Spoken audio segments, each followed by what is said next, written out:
আমি কি দুইটা আমল শিখিয়ে দিব যে দুইটা আমল আপনাকে জাহান্নাম থেকে বাঁচাবে? ছোট্ট ছোট্ট আমল, সকাল এবং সন্ধ্যায় 7 বার পড়তে হবে আল্লাহুম্মা আজিরনি মিনান নার, আল্লাহুম্মা আজিরনি মিনান নার, আল্লাহুম্মা আজিরনি মিনান নার।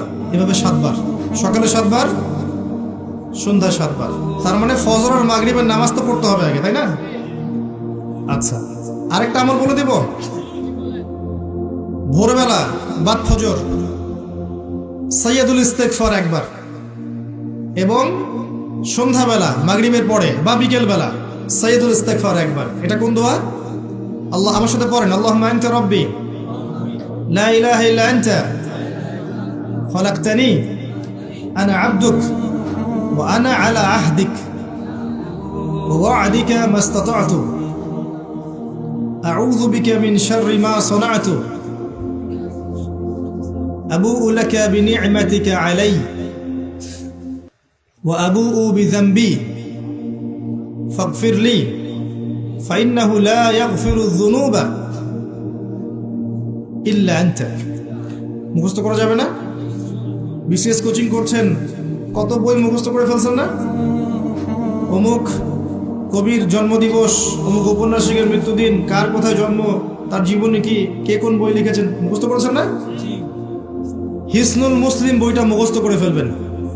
কি বই? হিসনুল মুসলিম। প্রত্যেকটা দোয়া এই বইয়ের মধ্যে পাবেন ইনশাআল্লাহ। সমস্ত দোয়াগুলো দেওয়া আছে, এটার অ্যাপস আছে প্লে স্টোরে। তো এই জাহান্নাম থেকে রহমানের বান্দার আশ্রয় চাই। আরেকটা আমল আছে, প্রত্যেক ফরজ সালাতের পরে আয়াতুল কুরসি পড়া।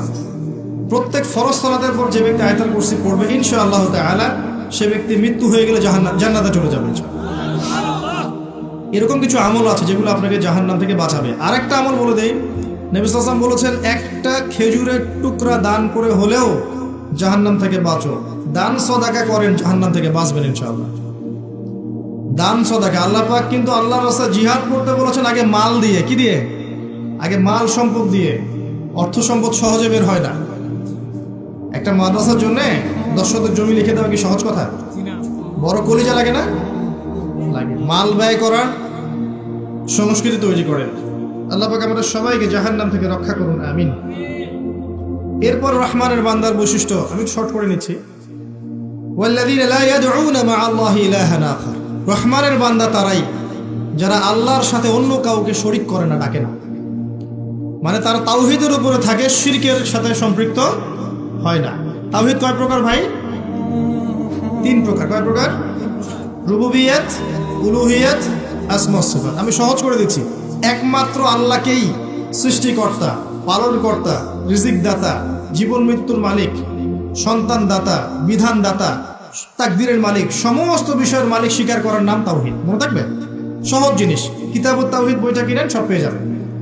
আর যদি কেউ আল্লাহ ছাড়া অন্য কাউকে সেজদা করে, অন্য কারো কাছে দোয়া করে, আল্লাহ নাই এমন কনসেপ্টে বিশ্বাস করে, বা আল্লাহ আছেন আরো ইলাহা আছে এমন কনসেপ্টে বিশ্বাস করে, বা কেউ যদি মনে করে যে পৃথিবী বিগ ব্যাং থেকেই সৃষ্টি হয়েছে, আল্লাহ সৃষ্টি করে নাই, কেউ যদি আল্লাহ ছাড়া অন্য কারো নামে নজর মানত করে, অন্য কারো নামে কুরবানি করে, অন্য কারো কাছে সন্তান চায়, অন্য কারো কাছে দোয়া করে, তাকদীরকে অস্বীকার করে, যুগকে গালি দেয়, আল্লাহর হালালকে হারাম করে, আল্লাহর হারামকে হালাল করে নেয়, এই সমস্ত কাজে লিপ্ত থাকলে শিরক হয়ে যাবে। কি হয়ে যাবে? আর শিরকের পাপ আমলনামায় থাকলেই বিনা হিসাবে জাহান্নাম ইনশাআল্লাহ। শিরকের পাপ আমলনামায় থাকলে ওই অবস্থায় মারা গেলে বিনা হিসাবে জাহান্নাম ইনশাআল্লাহ।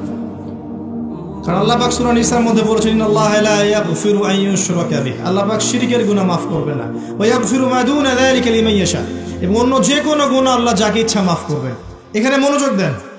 সহিহ বুখারীর একটা হাদিসে এসেছে, 4 বার এসেছে হাদিসটা, যে আদম সন্তানদের মধ্য থেকে কিয়ামতের মাঠে প্রতি হাজারে 999 জন মানুষকে জাহান্নামে দেওয়া হবে।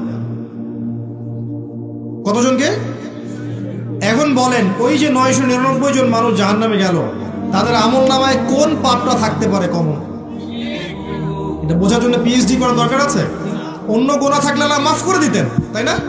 আল্লাহ বলেছেন যে কোনো গুনাহ মাফ করে দিব যাকে ইচ্ছা। শিরকের গুনাহ মাফ করব, মানে মারা যাওয়ার আগে শিরক থেকে তওবা করতে পারেনি।